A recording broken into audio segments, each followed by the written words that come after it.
Aumente o volume. Aumente o volume. Brasil! 5, 4, 3, 2, 1. Esta é a sua rádio. Esta é a sua rádio. Ouça agora a poderosa palavra de Deus com o pastor Moisés Campos. Lâmpada para os meus pés é a tua palavra, luz para o meu caminho.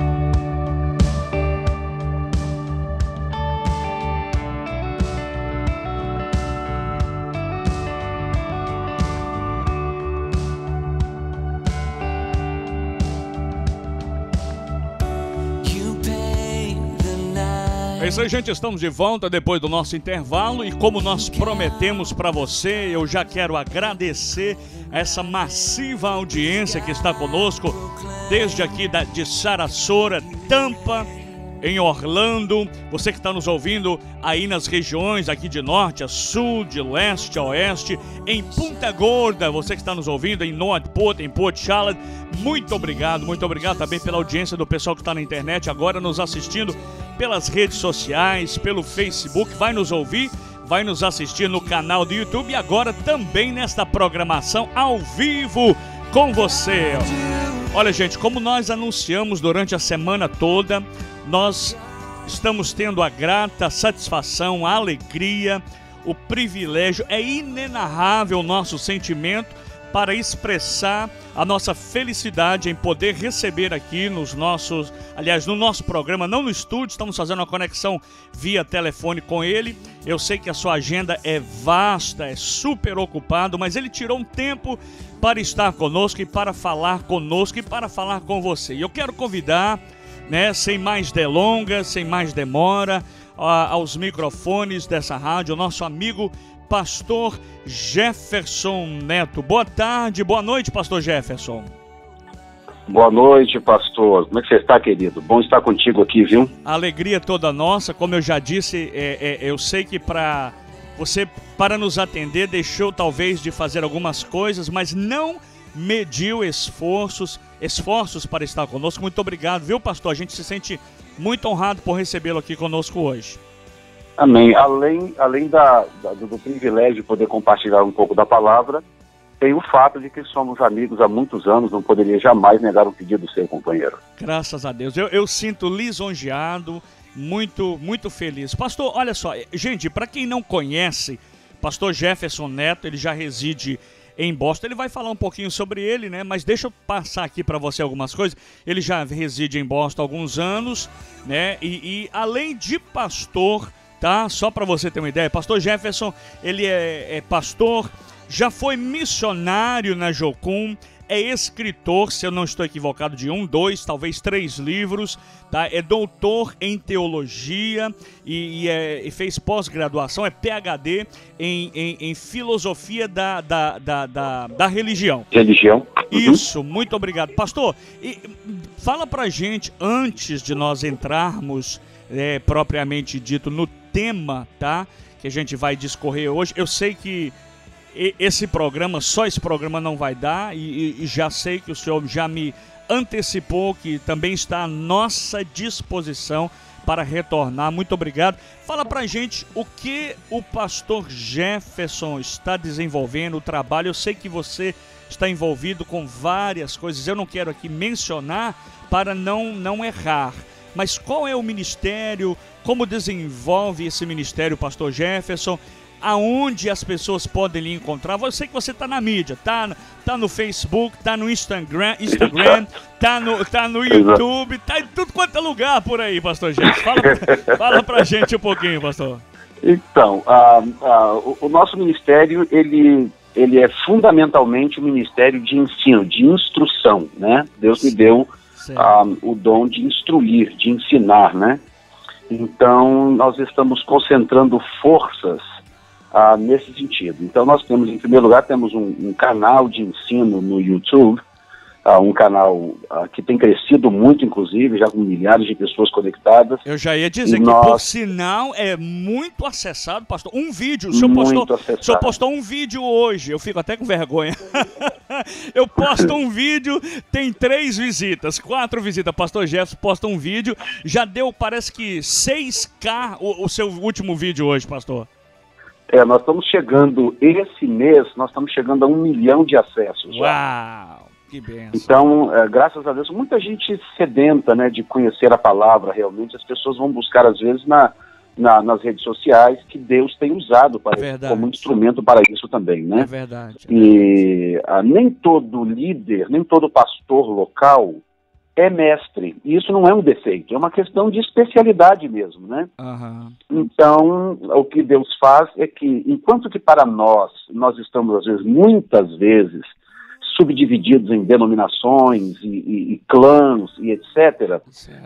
Para Deus não existe isso. Deus usa os dons do ministério que Ele distribuiu a cada um, da forma que ele bem quer, da forma que Ele deseja, e Ele sempre vai instruir o seu povo, o corpo de Cristo, seja de uma forma ou seja de outra. Ele sempre encontra uma forma de instruir o seu povo e preparar o seu povo para a eternidade com Ele. Mas antes de desenvolver esse trabalho da mídia, que agora tá de um volume enorme, mas o pastor Jefferson antes pastoreou por muitos anos, tem experiência no campo pastoral, não é, pastor? Não, o meu ministério praticamente inteiro foi envolvido com o ministério local, né? Com a igreja. E pastoreei no Brasil por muito tempo, pastoreei a mesma igreja por anos no Brasil, na cidade de Colatina. Sim. E a igreja está lá até hoje, uma igreja boa, próspera. Aqui nós fundamos uma igreja que hoje é pastoreada pelo meu filho, que é pastor Diego Neto, e nós temos uma escola teológica, né, o CETEG, www.ceteg.com, SETEJI, CETEG, que é a abreviação de Seminário Teológico Getro Internacional. E é um seminário que oferece os cursos de teologia desde o médio, desde o básico, na verdade, até o doutorado. Então tem o básico para quem não tem escolaridade alguma, tem o médio para quem tem o primeiro grau, tem o bacharel para quem já tem o segundo, e tem 2 mestrados para quem já tem algum tipo de bacharelado, e tem 3 doutorados que nós oferecemos, além de cursos de treinamento de obreiros, né, formação de obreiros, pessoas que estão começando a pregar e etc. Então nós estamos trabalhando intensamente nessa área, que é realmente o nosso dom. Eu não quero chegar na presença de Deus no dia da eternidade com as minhas mãos cheias.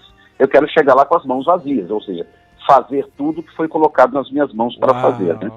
E todo esse material, essa escola, esses cursos, é oferecido através do ceteg.com, pastor? Nós oferecemos, nós formamos classes presenciais, né? São extensões que nós formamos em igrejas. Sim. Por exemplo, igrejas que gostariam de ter uma escola de teologia, mas que não tem a estrutura para ter.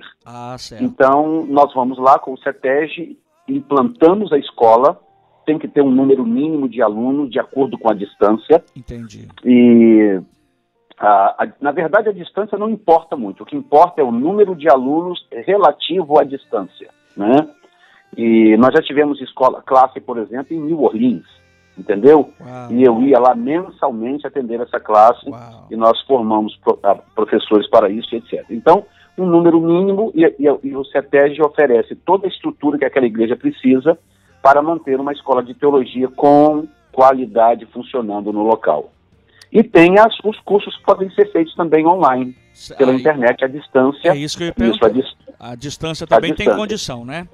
Exato. E eu mantenho toda segunda-feira, às 7 horas da noite, e toda quinta-feira, às 7 horas da noite, eu mantenho um curso gratuito. Esse é gratuito, ao vivo, pelo YouTube. Então, nós temos 7 horas da noite, toda segunda e toda quinta-feira. É um estudo bíblico profundo, de assuntos bem definidos, e agora, por exemplo, nós estamos estudando as 7 festas de Israel, estamos caminhando passo a passo, e é de graça, ninguém paga nada, todo mundo pode entrar e assistir livremente. Olha, gente, nós estamos falando aqui diretamente de Boston, tá? Para você que está nos ouvindo, com o doutor, pastor, missionário, escritor Jefferson Neto. É uma alegria, é um prazer, é um privilégio. Você que está me ouvindo aí em Tampa, você que está me ouvindo em Orlando, Sarasota, Punta Gorda, Port Charlotte, Northport e também, é claro, no nosso Brasil. Gente está nos ouvindo aí, conectado conosco, sintonizado de norte a sul, leste a oeste, lá no Paraná, no Pará, Rio Grande do Sul, Santa Catarina, em São Paulo, Rio de Janeiro, Minas Gerais e, é claro, também no Espírito Santo, a terra abençoada do pastor Jefferson. Pastor Jefferson, contato, como é que a gente faz para contactar, que eu acredito que o senhor atende também igrejas com agenda, congressos, simpósios, conferências, enfim. Sim, sem dúvida. Nós atendemos convites para simpósios de escatologia, inclusive, me parece que é o assunto que nós vamos daqui a pouco mover para ele. Exato. E também qualquer outro tipo de evento, né? E nós atendemos sem nenhum problema. O contato pode ser pelo telefone, né? 781-602-0070, ou diretamente na página da escola, do CETESB, porque lá na página do CETESB você pode mandar e-mails, tem lá a página de contato, onde você pode mandar mensagens, etc., que é www.cetegi.com. Muito simples. E pela página, caso a pessoa não tenha o telefone, ela pode se comunicar diretamente conosco. O senhor pode dar o telefone novamente? 781-602... 781-602-0070. Tá certo. Pastor Jefferson, eu não quero tomar muito o seu tempo, mas já estou tomando e quero novamente expressar a minha gratidão. E antes de entrarmos propriamente dito no assunto, porque eu sei que o pessoal já está aqui mandando mensagem, o pessoal já está comunicando com a gente, eu sei que depois eles vão me perguntar, eles também podem perguntar diretamente para o pastor, mas antes de nós entrarmos propriamente dito no campo profético, né, porque também eu acho que o mais interessante de todo esse assunto é falarmos do que a Bíblia relata, né? Porque não teria nenhum sentido eu vir aqui trazer alguma notícia, informação, né? Porque seríamos simplesmente um veículo de informação, como se fosse um newspaper, um jornal. Mas Exatamente. Nós temos aqui a responsabilidade, e muito mais ainda, né? Olha, gente, eu não posso, assim, não tenho palavras no meu vernáculo, no meu vocabulário, para expressar o privilégio de poder ter um doutor, principalmente na área escatológica. Quem é doutor em escatologia é um escatólogo, né, pastor? Escatólogo, exatamente. Isso. E então, olha, vamos entrar, antes de entrarmos no âmbito profético, eu queria saber de assuntos que está acontecendo, pastor, porque o que nos despertou, na verdade, nas últimas, se eu não estou equivocado, 1 ou talvez 2 semanas, algo aí surgiu no campo, né, no nosso meio, no meio da sociedade.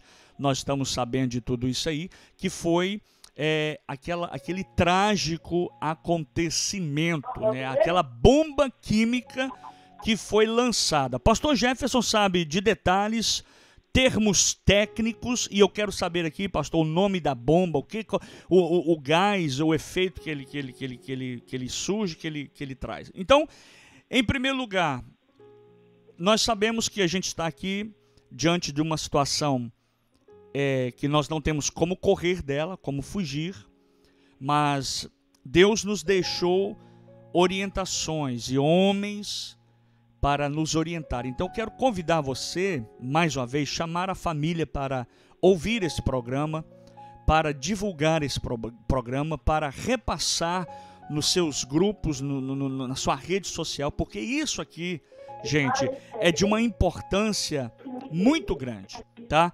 Pastor, antes de nós sabermos do senhor, como doutor em escatologia, mestre na palavra de Deus, antes de sabermos o que as escrituras dizem, né, a Bíblia, o que a Bíblia diz primeiro, a minha pergunta para o senhor, pastor Jefferson, é por que, então, esse indivíduo, se eu não estou equivocado, é o presidente da Síria, o senhor Bashar al-Assad, o que levou ele detonar uma bomba química no seu próprio povo, pastor? Na verdade, ele já fez isso pela segunda vez, né?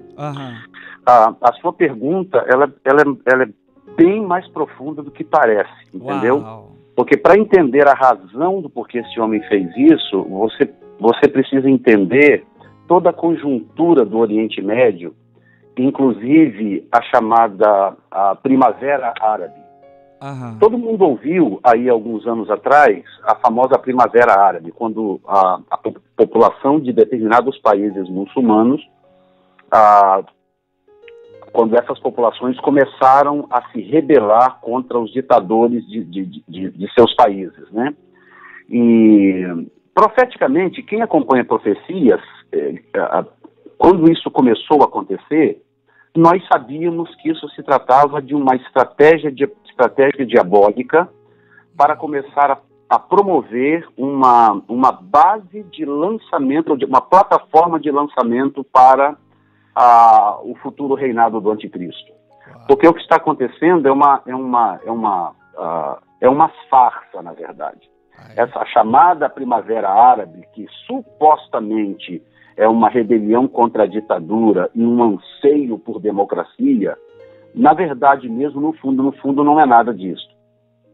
Existem duas coisas acontecendo aí por trás. Primeiro, uma ação de Satanás, uma ação maligna, né? Satanás cevou o islamismo por anos e anos e anos para ser a plataforma de sustentação do império do anticristo, né? Só que essas pessoas, aquele que é muçulmano, hoje ele é muçulmano de nascimento, de formação. Uma pessoa que nasce num país islâmico, ela não recebe uma formação islâmica como nós conhecemos a nossa mentalidade cristã. O filho de um cristão hoje, ele nasce na família cristã e ele vai para a igreja e ele então começa a crescer naquele ambiente, de repente ele começa a ouvir falar da Bíblia, aí de repente ele vê o pai pregar, e aí ele vai para a igreja, ouve as canções, aí vai para a escolinha dominical, ouve a professorinha falar disso ou daquilo. Esse é o tipo de influência que nós conhecemos quando uma criança nasce num meio evangélico. Mas quando uma criança nasce num país islâmico, a situação é completamente diferente. Essa criança nasce e ela aprende a ler no Alcorão. O Alcorão é o instrumento de alfabetização dessas crianças. E na maioria dos países, quando essas crianças atingem aí entre 7 e 8 anos de idade, elas já leram o Alcorão 3, 4 vezes de capa a capa. Então a maioria dessas crianças, quando chegam na idade da adolescência, elas conhecem o Alcorão decorado, elas conseguem citar as chamadas suras, né? Que seriam os capítulos da Bíblia. Elas conseguem citar aí 10, 15, 20 suras de memória. Porque elas já leram aquilo ali, algumas delas leram aquilo ali dezenas de vezes. Elas têm o tempo de escola dessas crianças, boa parte do tempo de escola dessas crianças, que na maioria são escolas do governo, sustentadas pelo governo, portanto escolas islâmicas, elas gastam estudando, lendo o Alcorão e aprendendo o que a gente ouve por aí na mídia, que judeu é porco, que ele não vale nada, que os cristãos têm que morrer, que todos aqueles que não são muçulmanos são infiéis e têm que ser decapitados, etc. Então, o que acontece quando você pega uma população dessa, por qualquer motivo que seja, numa crise, por exemplo, humanitária, e boa parte dessa população começa a emigrar para outros países? Bom, significa que necessariamente essa crise não existe? Não, a crise existe. Só que a crise foi arquitetada por Satanás. Satanás é o cabeça de tudo isso. Porque ao arquitetar essa crise, o que acontece? Ele consegue promover esse êxodo imenso de pessoas que vão invadir essas culturas e com o passar do tempo é como se fosse um cavalo de Troia. Nós estamos vivendo hoje a reinstauração ou uma nova, digamos assim, uma nova visão, né, do antigo cavalo de Troia, né? E essas pessoas vêm, elas se infiltram dentro dos países, mas vai chegar uma hora em que tudo aquilo que foi embutido dentro delas, desde criança, aquilo vai saltar à memória. Bom, você sabe que eu também tenho formação no campo da psicanálise, e uma das coisas que a gente sabe desde cedo, quando a gente começa a estudar psicologia ou psicanálise, é que o ser humano é aquilo que ele aprende até os 7 anos. Então, tudo que você recebeu até os 7 anos é o que faz o pastor Moisés Campos quem ele é hoje. Claro que quando você se converte, tem o fator transformação e etc. Eu estou falando uma linguagem geral, né? Generalizada. Existe o fator transformação no que diz respeito ao nosso relacionamento com Cristo. Mas, quando eu falo pelo ângulo humano apenas, psicológico, na formação do o ser humano é do aquilo que ele recebeu até os 7 anos de idade. Na formação então, do essas caráter. pessoas que têm essa formação profunda no islamismo, desde a sua infância, quando chegar o momento delas optarem, elas ficarão com suas raízes, que são islâmicas. Então, o que acontece? Voltando agora para a pergunta, por que um indivíduo como Bashar al-Assad atacaria o seu próprio povo, a sua própria nação, 2 vezes com armas químicas? Bom, essa famosa rebelião chamada de Primavera Árabe, que derrubou vários ditadores em vários lugares, na Líbia, no Egito,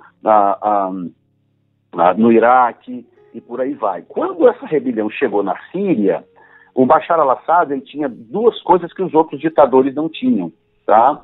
Primeiro, ele tinha o apoio da Rússia incondicional, e ele recebia da Rússia recursos financeiros, recebia da Rússia treinamento militar e recebia da Rússia material bélico, tá? E a razão do porquê a Rússia apoia a Síria é porque a Síria é o único ponto de contato para que a Rússia mantenha algum tipo de proeminência no Oriente Médio. Porque você sabe que a competição entre Rússia e Estados Unidos sempre existiu, né? E a chamada Guerra Fria acabou, mas a competição por proeminência mundial continua. A Rússia não quer deixar que os Estados Unidos assuma uma proeminência absoluta e total em todos os lugares do globo terrestre. Então, a Rússia tem essa porta de entrada no Oriente Médio, que é a Síria. Sendo assim, o que acontece? A Rússia não vai abrir mão desse relacionamento, desse apoio. Porque enquanto que os Estados Unidos têm Israel e tem Turquia, Arábia Saudita, apesar de que os países islâmicos têm também interesses secundários, de qualquer forma, são aliados. A Rússia só tem o Irã e a Síria. Então, com esse apoio do Irã e da Síria, o que acontece? Os Estados Unidos da América não puderam interferir diretamente. E principalmente porque o governo do Barack Obama, nos 8 anos de governo, um dos legados que ele deixou nesse país foi exatamente o vácuo do poder, né? O fato dos Estados Unidos não estarem mais presentes em situações como essa, ficou um vácuo de poder que permitiu prosperar tremendamente países como o Irã, como a própria Síria e principalmente Rússia, China e Coreia do Norte. Ele deu espaço, né? Ele deu espaço e deixou eles trabalharem, crescerem e fez aquela política da boa vizinhança, né, pastor? Porque na verdade ele era fraco, né? Ele era fraco em termos de liderança. Ele servia muito bem para ser um diplomata, para ser um secretário de Estado, uma coisa assim. Como liderança, como homem de ponta para tomar decisões finais, decisões difíceis, como essa que o Donald Trump tomou agora na semana passada, ele era um cara fraco para isso, o presidente Obama. Então ficou um vácuo de poder. E nós temos aí pelo menos 3 nações que prosperaram tremendamente, que não é bom negócio para o cenário mundial, que é a Coreia do Norte, o Irã e a própria Rússia. A Rússia cresceu demais nesse cenário. Isso não é bom para ninguém. Então o que aconteceu? O Bashar al-Assad, ele não quer perder o poder, porque aquilo ali é uma dinastia familiar. Ele herdou aquilo ali do pai, que herdou do pai, por aí vai, né? Então, essa chamada Primavera Árabe entrou na Síria. A população começou a se revoltar para poder tentar derrubar o ditador. Mas como ele tinha o apoio russo, os Estados Unidos não puderam fazer muita coisa. A única coisa que os Estados Unidos estavam, na verdade, fazendo era fornecendo armas para o grupo rebelde para ver se eles conseguiam derrubar o Bashar al-Assad. Mas nesse interim se fortalece o grupo Estado Islâmico. E o grupo Estado Islâmico, ele está naquela região chamada do Fértil Crescente, que ocupa exatamente o norte do Iraque, né, o noroeste do Iraque e a parte do sul da Síria e também algumas áreas ao oeste da Síria. Então, tornou-se uma briga meio indefinida, porque o Estado Islâmico atacava os rebeldes e atacava o governo, os rebeldes tinham que se defender do Estado Islâmico e atacar o governo, e o governo atacando os rebeldes e tinha que atacar também o Estado Islâmico para não deixar que um tomasse o território do outro. O Estado Islâmico é o mesmo ISIS ou ISIS, pastor? O Estado Islâmico é o ISIS. É o ISIS, né? Uhum. É o ISIS. E que é, na verdade, a tentativa da formação de um califado naquela região, um califado islâmico, que é resultado de profecias, né? Profecias islâmicas, que profetizam o califado islâmico, que não é outra coisa senão o anticristo que nós conhecemos na Bíblia, né? Então, o que acontece? Quando você guerreia contra um outro país, você sabe aonde atacar. Mas quando você guerreia contra um grupo rebelde que não tem nação e que se esconde no meio da população, você fica meio sem saber o que fazer. Como é que você ataca um grupo que não tem bandeira, que não tem nação, que não tem quartel-general e que se esconde nas casas, nos bairros e etc. Então, no meio desse desespero, sem saber o que fazer, com dois inimigos crescendo na tentativa de derrubá-lo, o que ele começou a fazer? Ele começou a atacar bairros localizados dentro da própria nação, onde abrigavam rebeldes e membros do ISIS com armas químicas. Porque dessa forma, ele, na cabeça demoníaca dele, dessa forma ele enfraqueceria os rebeldes e o Estado Islâmico. Mas ele só fez isso porque ele sabia que ele tinha as costas quentes protegidas pela Rússia. Então, ele fez a primeira vez, há 1 ano e meio atrás, 2 anos atrás, e aí o Obama, com aquela história toda, aquela história de diplomacia, etc., fizeram um acordo. E, inclusive, o governo Obama chegou a cantar vitória, dizendo que a Síria tinha aberto mão de todo o gás, de toda a arma química, né? O gás sarin e tal, e sem a necessidade de disparar um único tiro e tal. Foi a vitória da diplomacia, etc, etc. Cantaram vitória aí na época, 2 anos atrás e tudo. E a Rússia ficou de mediar, né, esse processo de eliminação das armas químicas. E agora, há 3 semanas atrás, o mundo acorda com esse horror de Bashar al-Assad, de novo, pela 2ª vez, atacando um bairro dentro do seu próprio país, com homens, mulheres e crianças, com o chamado gás sarin, né? Um gás que ataca o sistema nervoso e é profundamente letal. Na hora que estava acontecendo, eu acredito que não só eu, mas como muita gente estava vendo, estava assistindo, porque foi logo lançado no Facebook. E aí eu fiz o share de outro share, entendeu? Virou um viral, né? E aí a gente via imagem de pessoas se sufocando, tendo problema respiratório, desmaiando, eles tentando recuperar, ressuscitar as pessoas. Foi um verdadeiro filme de terror. Foi essa bomba, esse efeito, esse gás sarin que foi lançado, pastor? Porque armas químicas, elas são divididas em 2 grupos, né? Tem os não letais, né? Inclusive, usa-se comumente aí, quando você vê aí a polícia usando gás lacrimogêneo para dispersar multidões e tal, isso é uma arma química. Mas dentro do grupo não letal, né? Gás nervoso, gás efeito moral, né? Só efeito moral, só dispersa essa pessoa. Faz lacrimejar os olhos, deixa a pessoa meio desorientada, mas não é letal. E tem o outro grupo, que é o grupo dos gases letais, né? E os mais conhecidos, os mais famosos, são o gás sarin e o chamado gás mostarda, que leva esse nome por causa da coloração dele meio amarelada, né? São os mais conhecidos e são extremamente letais. Eles matam mesmo em questão de minutos.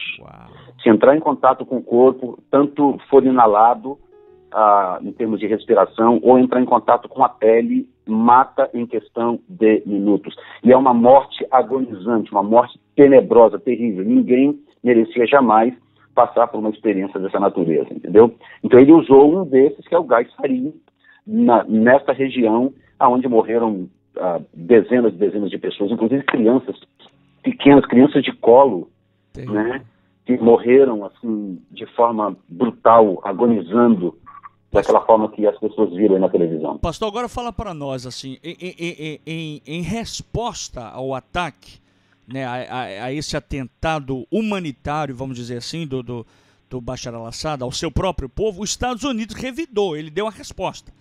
E aí eu já fiquei sabendo, né, no dia mesmo, que foram 59 mísseis Tomahawk, e depois eu fiquei sabendo que eram 70 mísseis que saíram do mar com uma precisão impressionante. Eles ficaram dando voltas até uma certa ordem dada e todos ao mesmo tempo atacaram o alvo. Como é que foi isso, pastor? Na verdade foram 60 mísseis no total. Um deles falhou e caiu no Golfo Pérsico. E 59 atingiram o alvo. O que aconteceu foi o seguinte: como esse ataque tinha que ser surpresa, não podia de maneira nenhuma vazar a informação, porque a intenção era atingir alvos militares e abater os aviões sírios e atacar inclusive locais, os silos onde eles tinham estocados parte das armas químicas. Então, o que os Estados... Esse navio de guerra, esse destroyer americano, tem 6 destroyers na região, e foram 2 que participaram desse ataque. Então, o que eles fizeram? Eles dispararam 60 mísseis Tomahawk, e é uma tecnologia realmente impressionante, porque eles fizeram o seguinte: eles dispararam os 60 mísseis e deixaram esses mísseis no ar, mantiveram esses mísseis lá em cima voando. E quando caiu no mar e ficaram 59. Quando esses 59 estavam prontos, automatizados, já com seus alvos todos delineados, então todos eles de uma vez só caíram nos seus devidos alvos e causando uma certa destruição. Não foi uma mega destruição, sim, porque a intenção, na verdade, não era essa, né? O que o Trump queria, na verdade, era fazer um statement, era mandar uma mensagem. Olha, estamos aqui. Isso não será tolerado mais. Se vocês voltarem a usar armas químicas no povo, os Estados Unidos da América vão agir. Então foi um statement que o Trump mandou e que até então funcionou, né? Tem funcionado. Certo. O mundo ficou do lado dele, a maioria dos aliados está do lado dele, e há um impasse diplomático aí com a Rússia no momento, mas a Rússia está sozinha, isolada. Toda a Europa está do lado dos Estados Unidos e a situação para a Rússia não é boa nesse momento. Agora, pastor Jefferson, uma curiosidade minha.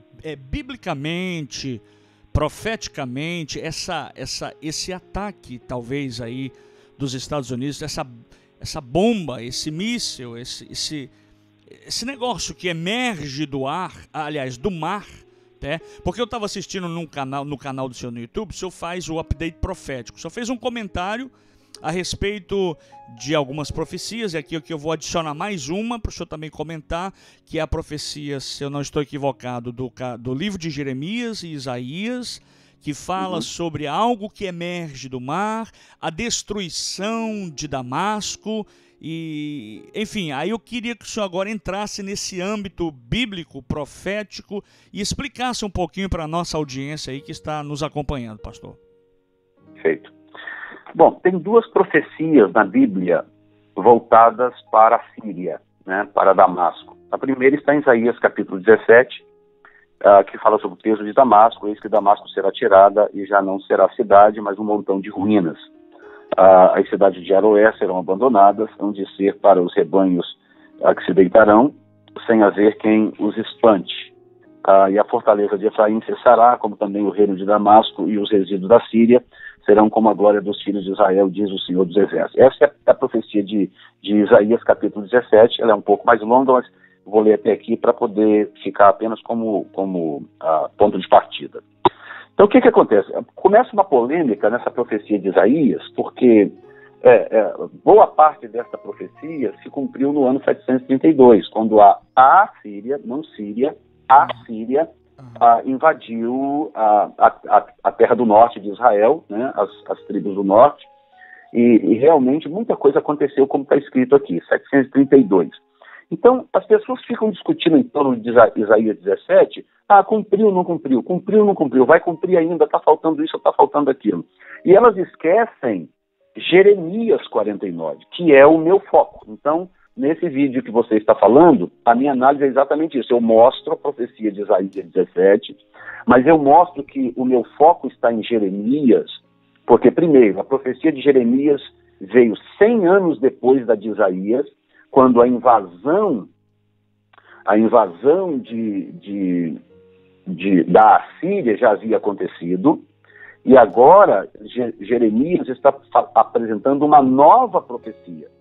O que ocorre é o seguinte, é que Damasco, por exemplo, Damasco é citado pela primeira vez no livro de Gênesis, tá? Gênesis 14, Damasco é citado já pela primeira vez. Então, é uma das cidades mais antigas da época do Velho Testamento. E a mesma Damasco que Paulo estava indo... A mesma Damasco. Uau. E os especialistas dizem, arqueologistas e os grandes teólogos, etc., eles concordam numa coisa. Damasco é a única cidade desse período que nunca foi destruída totalmente. Uau. Todas as outras cidades que você imaginar que a Bíblia cita, elas já foram destruídas ou uma ou mais de uma vez, né? Então, Jerusalém, por exemplo, foi destruída várias vezes. A Jerusalém que você conhece hoje é uma Jerusalém que foi construída sob o monturo da outra. Verdade. Tá? Agora, Damasco é tida como a única cidade dessa época que nunca foi 100% destruída. Então, baseado nesse princípio, há aqueles que ainda focam em Isaías capítulo 17, porque Isaías 17 fala de uma destruição de Damasco completa, uma destruição tal a ponto dos animais poderem deitar onde quiserem e ninguém vai poder incomodá-los, porque a cidade vai estar completamente destruída. Uau. Então, como a cidade nunca foi 100% destruída, então eles ainda estão focando em Isaías capítulo 17. Mas Jeremias 49, versículo 23, que é o texto que eu particularmente estou focando, e eu vou explicar por quê, diz assim: contra Damasco envergonhou-se Amate e Arpade, e porquanto ouviu-se más novas, desmaiaram. No mar há angústia, não se pode sossegar. Enfraquecido está Damasco, virou as costas para fugir, o tremor a tomou, angústia e dores a tomaram como da mulher que está de parto. Como não está abandonada a afamada cidade, a cidade do meu foguedo? Portanto cairão os seus jovens nas suas ruas, e todos os homens de guerra serão consumidos naquele dia, diz o Senhor dos Exércitos. E o verso 27 diz: e acenderei o fogo no muro de Damasco, o qual consumirá os palácios de Ben-Hadad. Então, 2002, quando a guerra na Síria estava assim, num ponto bem, quase no seu ápice, né? Alguns escatólogos, inclusive americanos, começaram a ir para a televisão, os canais de YouTube, dizer: olha gente, está se cumprindo, nós estamos a um passo aí do arrebatamento, a um passo da manifestação do anticristo e tal. E eu comecei a discordar. Onde eu ia, pregava de irmãos, essas pessoas estão exagerando, não é isso, não é o momento, ainda tem coisas por acontecer, ainda a profecia não está batendo como precisa. Uau. E aí eu dizia uma coisa na época, mais ou menos 2012, por aí, eu dizia: quando houver um ataque a Damasco que venha do mar, aí então nós temos que prestar atenção nas profecias. Uau. Eu falei isso em 2012, lá em New Orleans. 5 anos atrás. Como? 5 anos atrás. 5 anos atrás. Por que eu estava de olho no mar? Porque Jeremias diz algo que Isaías não diz. Envergonhou-se Amate e Arpade, e porquanto ouviram más novas, desmaiaram. No mar há angústia, não se pode sossegar. Pastor Moisés, é tão sério isso que nesse momento, enquanto nós estamos aqui fazendo esse programa, esse versículo está se cumprindo. No mar há angústia. Olha o que aconteceu. Quando os Estados Unidos atacaram a Síria, a Rússia mandou um destroyer para a mesma região onde estão os navios americanos. E a China mandou 2 fragatas para o mesmo lugar. Então, aquele lugar ali agora, aquele mar, aquela região ali, onde estão os destroyers americanos, as fragatas russas e chinesas, é o lugar de menos sossego hoje no planeta Terra. E olha o que o texto diz. No mar, a angústia não se pode sossegar.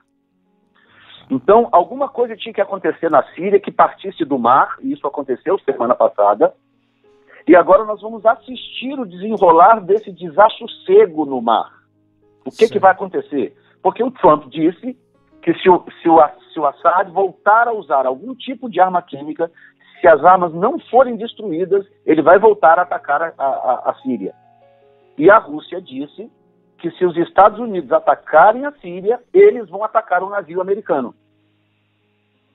E o governo americano está dizendo que se a Rússia atacar o navio americano, essa é uma declaração de guerra contra os Estados Unidos da América. Mas houve um comentário que eu ouvi, não sei se procede, se é verdade, que diz que quando os Estados Unidos foram atacar, porque ali parece que um paralelo, uma divisa, né, de fronteiras entre Rússia e Síria, e eles avisaram a Rússia antecipadamente, não sei se minutos, segundos, algum tempo, para eles tirarem quem estava lá. É verdade isso?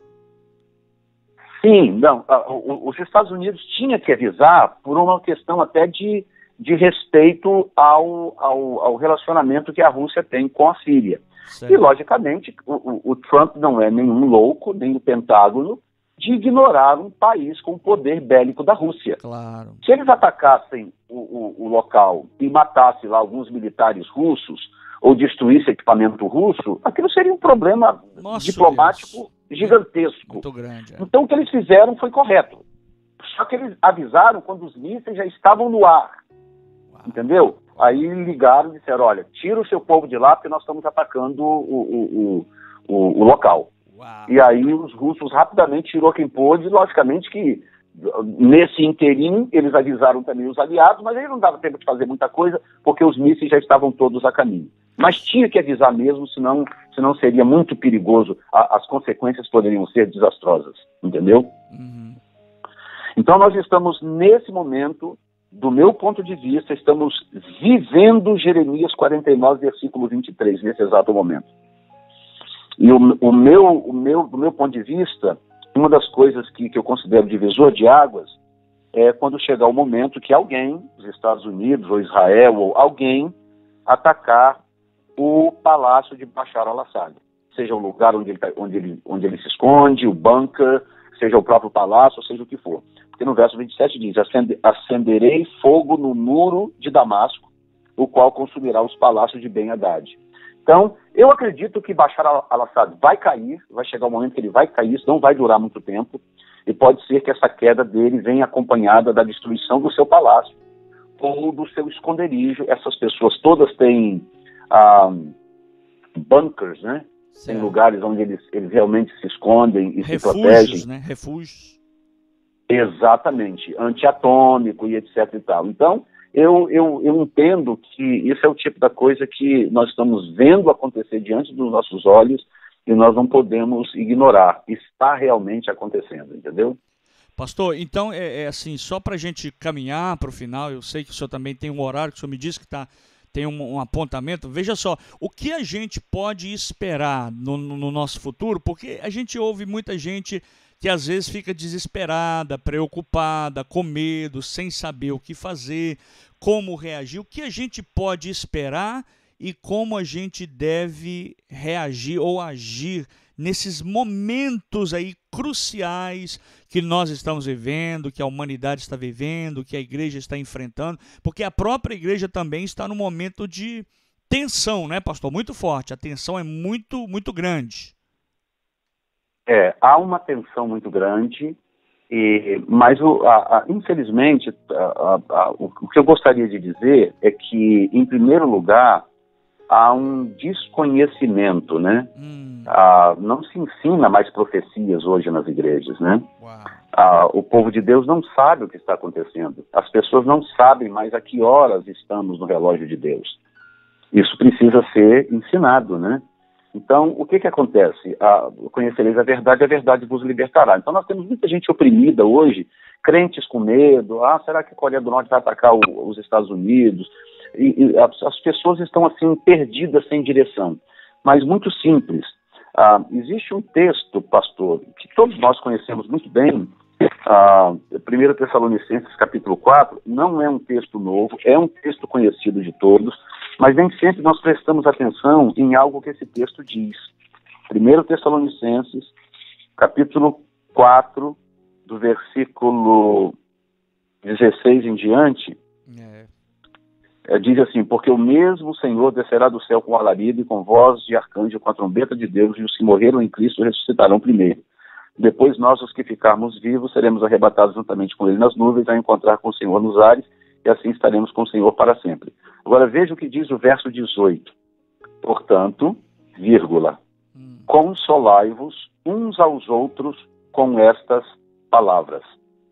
Então, segundo Paulo, o estudo das profecias tem o poder de consolar a igreja.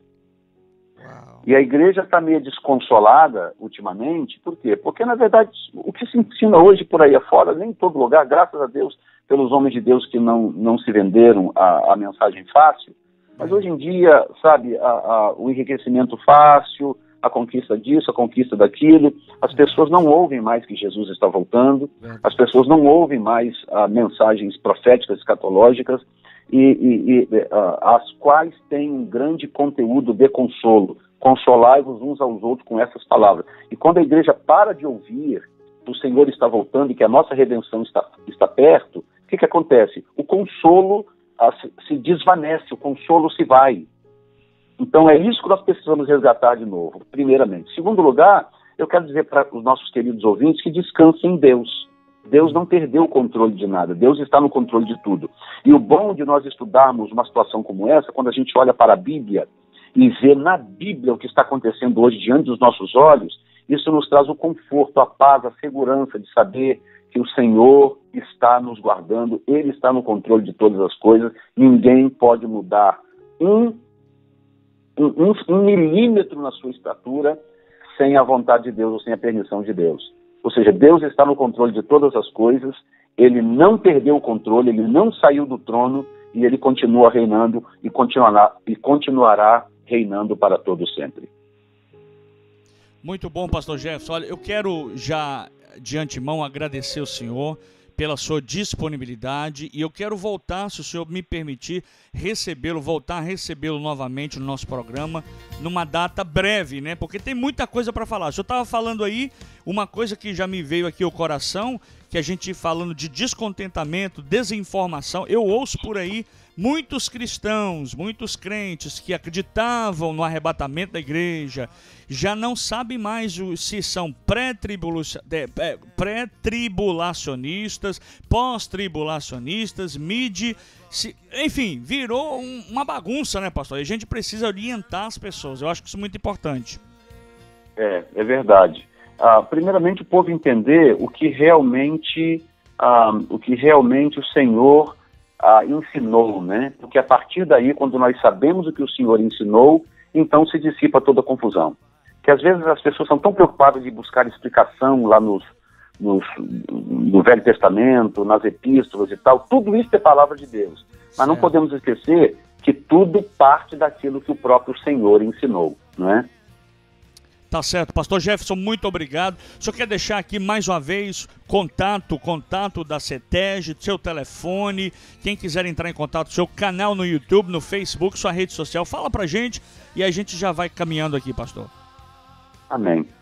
Bom, o CETEG é www.ceteg.com, SETEJI, ceteg.com, o telefone é 781-602-0070. E lá na página do CETEG você terá acesso ao e-mail e você poderá se comunicar conosco de qualquer forma sem nenhum problema. E se qualquer colega, pastor, estiver ouvindo, desejar, né, ter uma classe teológica na sua igreja de ensino bíblico, pode ser um curso de teologia ou apenas cursos bíblicos, né? Também não tem problema, pode entrar em contato conosco, encontraremos uma forma de fazer isso acontecer, tá bom? E estamos à disposição aí para servir o corpo de Cristo naquilo que for necessário. Tá bom, pastor, muito obrigado mesmo. E eu tenho certeza que a gente vai continuar, podemos acreditar e contar com a sua parceria aqui conosco, né? Do outro lado aqui do mar. Você, rapaz, eu sirvo até com as mãos amarradas para trás, hein? Gente boa. Um abraço na família, um abraço na esposa, nos filhos. Deus abençoe, pastor. Você também, querido. Um abraço a você e a toda a sua audiência. Fica com Deus. Muito obrigado. É isso aí, gente. Você acabou de ouvir aí, falando conosco, tendo essa participação mais do que especial, de Boston, pastor, doutor, escritor, psicanalista, é isso? missionário, pastor Jefferson Neto. Olha, gente, nós vamos chegando pro final, daqui a pouquinho eu vou tocar um comercial e a gente já volta já, porque eu sei que o pessoal já tá bombando aqui com mensagem, pergunta, e nós vamos continuando, daqui a pouquinho a gente volta, segura aí.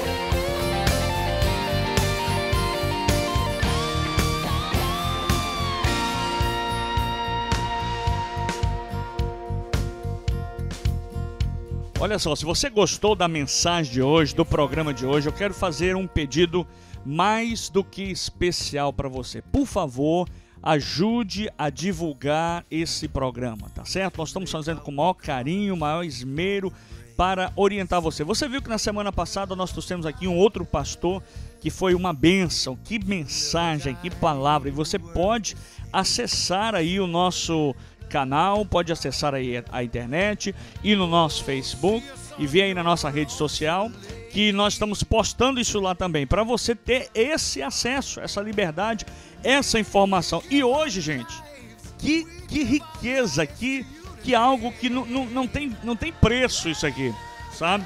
E eu quero deixar à sua disposição, e a gente tem também a total liberdade de receber novamente esses homens que estiveram, pastor Luiz Prestes, agora pastor Dr. Jefferson Neto, que está à sua disposição para nos ensinar, nos orientar e abençoar a sua vida.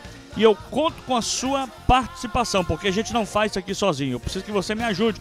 Vai lá, dá um like, dá um joinha, entendeu? Divulgue, compartilhe, divulgue esse trabalho, porque eu tenho certeza que o máximo de pessoas que nós pudermos alcançar, o reino do Senhor será, o nome do Senhor será propagado, elevado, exaltado. É para isso, é com essa finalidade que nós estamos aqui, tá certo?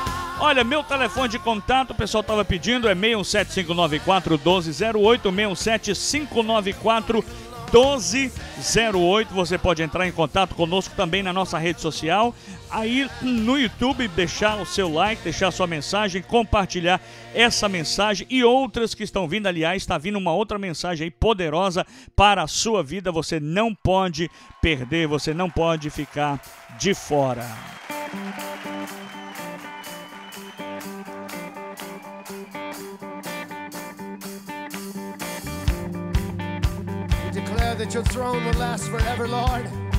E hoje nós estamos sentindo aqui a falta, né, do pastor Wallace, que não pôde estar conosco hoje, mas a gente vai caminhando para o final deste programa. Gente, olha, muito obrigado pela sua audiência, mas antes de encerrar esse programa, eu quero encerrar tocando uma mensagem que mexeu comigo. Eu não sei, sabe, se vai trazer, mas eu acredito, o mesmo impacto que trouxe para o meu coração nesse dia. Em virtude, aí, a semana da Páscoa, né, essa festa tão celebrada, que é uma das, se eu, sem querer errar, posso dizer que é a mais importante para o cristianismo, para os cristãos, para o corpo de Cristo, que é a Páscoa, onde nós celebramos a ressurreição, não somente a morte, mas a ressurreição do nosso Redentor e Salvador Jesus Cristo. Eu tenho certeza que essa mensagem vai abençoar a sua vida, vai tocar o seu coração. Então preste atenção, porque a gente vai voltar daqui a pouquinho. Eu sou um cirurgião e dou aulas há algum tempo. E por 13 anos vivi em companhia de cadáveres e durante a minha carreira estudei anatomia a fundo.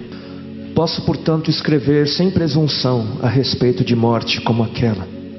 Jesus entrou em agonia no Getsemane e seu suor tornou-se como gotas de sangue a escorrer pela terra. O único evangelista que relata o fato é um médico, Lucas, e o faz com a precisão de um clínico. O suar sangue, ou hematidrose, é um fenômeno raríssimo. É produzido em condições excepcionais. E para provocá-lo é necessário uma fraqueza física, acompanhada de um abatimento moral violento, causado por uma profunda emoção, por um grande medo. O terror, o susto, A angústia terrível de sentir-se carregando todos os pecados dos homens devem ter esmagado Jesus. Tal tensão extrema produz o rompimento das finíssimas veias capilares que estão sob as glândulas sudoríparas, e o sangue se mistura ao suor e se concentra sobre a pele, escorrendo então por todo o corpo até a terra. O corpo dele inteiro havia se tornado negro, porque ele havia suado sangue. Só para os irmãos entenderem qual é o estado de espírito que leva alguém a suar sangue. O terror, o susto, a angústia terrível de sentir-se carregando todos os pecados dos homens devem ter esmagado Jesus. Conhecemos a farsa do processo preparado pelos líderes religiosos, o envio de Jesus a Pilatos e o desempate entre Herodes e Pilatos.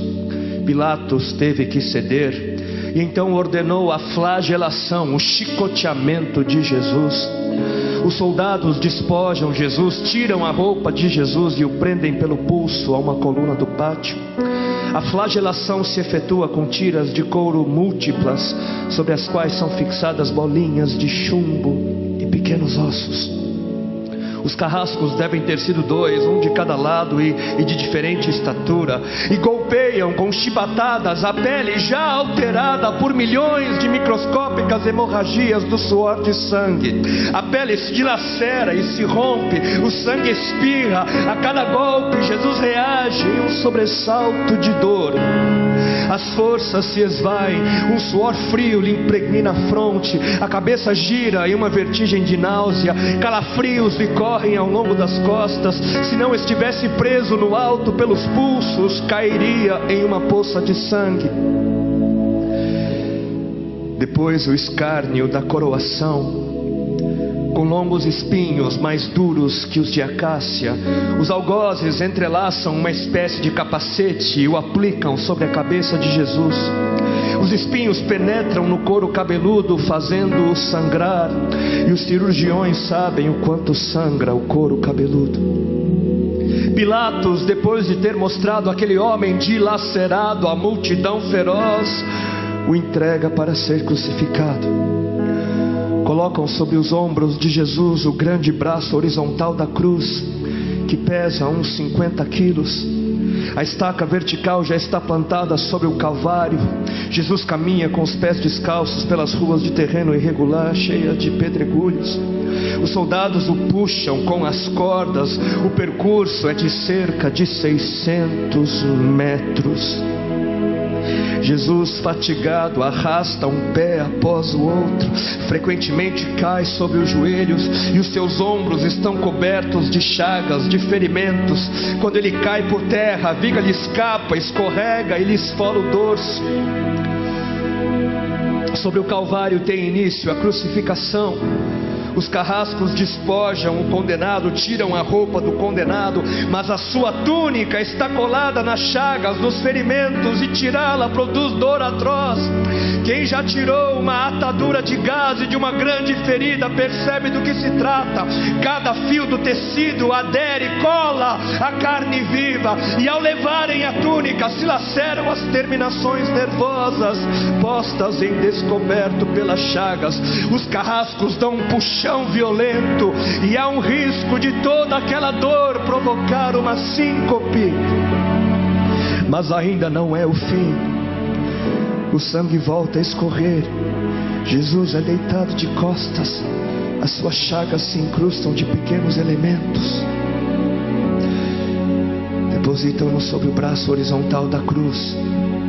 Os algozes tomam as medidas. Com uma broca é feito um furo na madeira para facilitar a penetração dos pregos. Os carrascos pegam um longo prego pontudo e quadrado, apoiam-no sobre o pulso de Jesus e com um golpe certeiro de martelo o plantam e o rebatem sobre a madeira. Jesus deve ter contraído o rosto assustadoramente. O nervo mediano foi lesado provado. Pode-se imaginar aquilo que Jesus deve ter provado: uma dor lancinante, agudíssima, que se difundiu pelos dedos, espalhou-se pelos ombros, atingindo o cérebro. A dor mais insuportável que um homem pode provar, ou seja, aquela produzida pela lesão dos grandes troncos nervosos, que provoca uma síncope e faz perder a consciência. Mas em Jesus não. O nervo é destruído só em parte, e a lesão do tronco nervoso permanece em contato com o prego. E quando o corpo for suspenso na cruz, o nervo se esticará fortemente como uma corda de violino esticada, e a cada solavanco, a cada movimento, vibrará, despertando dores dilacerantes. Elevam a Jesus. Os ombros da vítima esfregam dolorosamente sobre a madeira áspera. As pontas cortantes da grande coroa de espinhos penetram o crânio. A cabeça de Jesus inclina-se para a frente, uma vez que o diâmetro da coroa o impede de apoiar-se na madeira. Cada vez que o mártir levanta a cabeça, recomeçam pontadas agudas de dor. Pregam-lhe os pés. Ao meio-dia, Jesus tem sede. Não bebeu desde a tarde anterior e estava desidratado pela perda de tanto sangue. Seu corpo é uma máscara de sangue. A boca está semiaberta e o lábio inferior começa a pender. A garganta seca lhe queima, mas ele não pode engolir. Tem sede.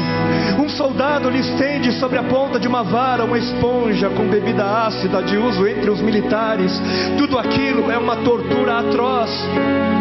De repente, um estranho fenômeno se produz no corpo de Jesus.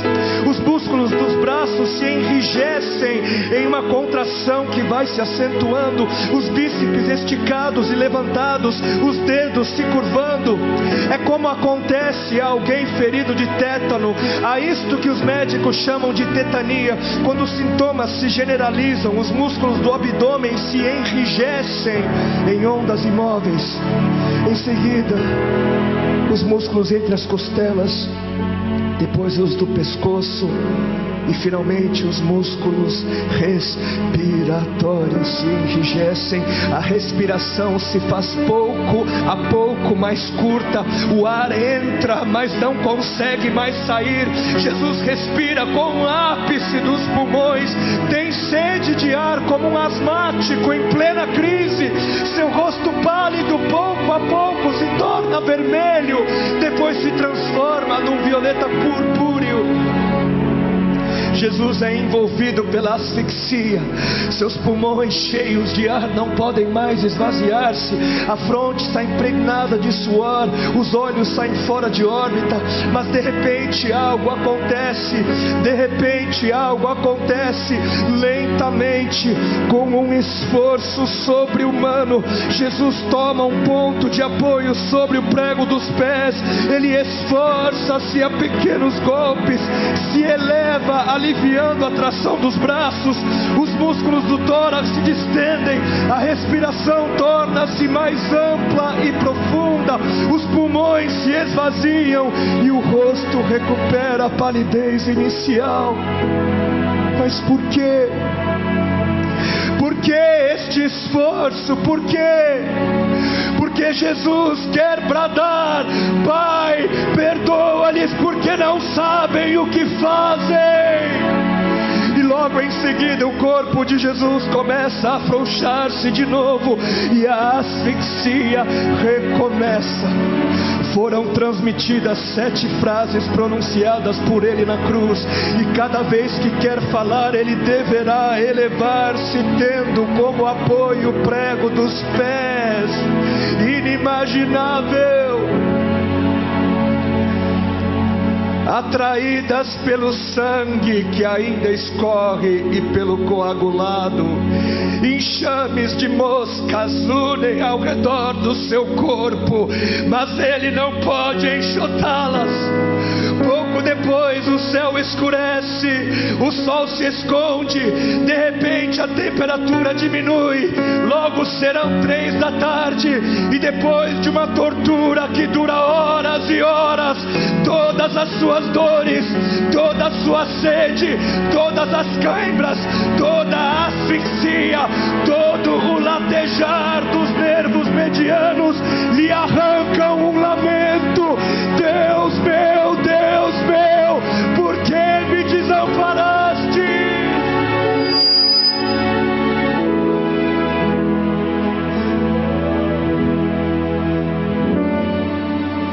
Jesus grita: está consumado.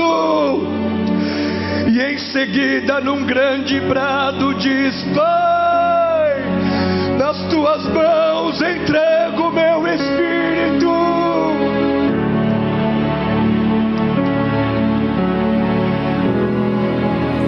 E morreu no meu lugar e no seu.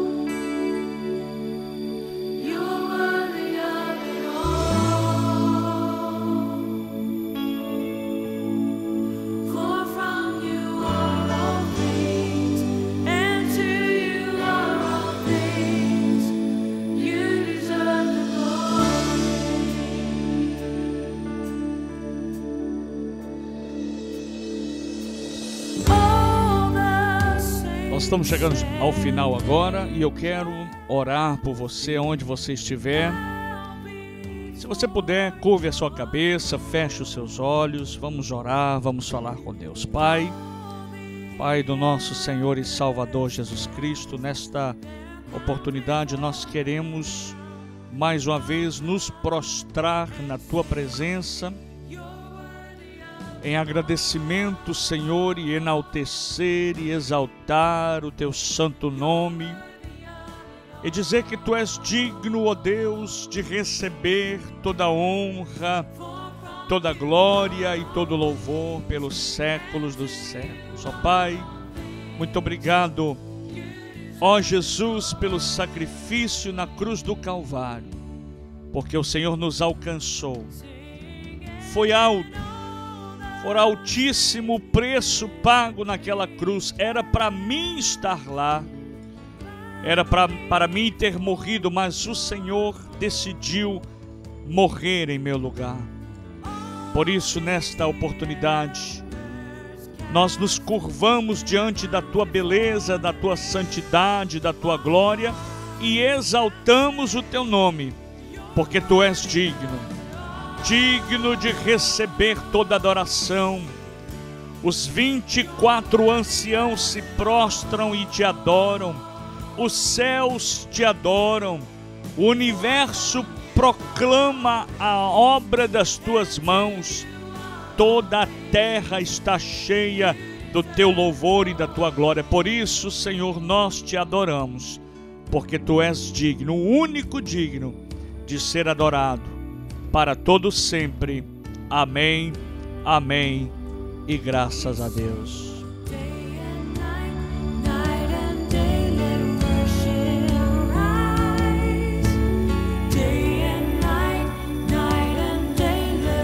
Chegamos ao final de mais um programa e eu novamente quero contar com a sua participação para você divulgar esta mensagem, este programa em especial. Gente, do início ao fim, está muito abençoado, muito conteúdo. E eu peço a você, não fique de fora, não deixe de dar um like, dar um joinha, de compartilhar no Facebook, no Twitter, no Instagram e também no nosso canal aí no YouTube, fazer o subscription, fazer a sua assinatura para você sempre estar recebendo novidades assim que a gente vier aos microfones para fazer isso. Eu quero agradecer você, muito obrigado pela sua fiel sintonia. Muito obrigado pela sua participação, muito obrigado pelas mensagens. E por falar em mensagens, pode mandar mensagem também na rede social ou quer nos adicionar aí no seu WhatsApp, é 67594-1208, 67594-1208. E que a graça do nosso Senhor e Salvador Jesus Cristo, que o amor de Deus, o nosso eterno Pai, que a comunhão e as doces consolações do Espírito Santo de Deus seja sobre você, sobre a sua vida, sobre a sua casa, hoje, agora e para todo sempre. Tchau, gente, até a próxima programação, se assim nos permitir o Senhor. Tchau.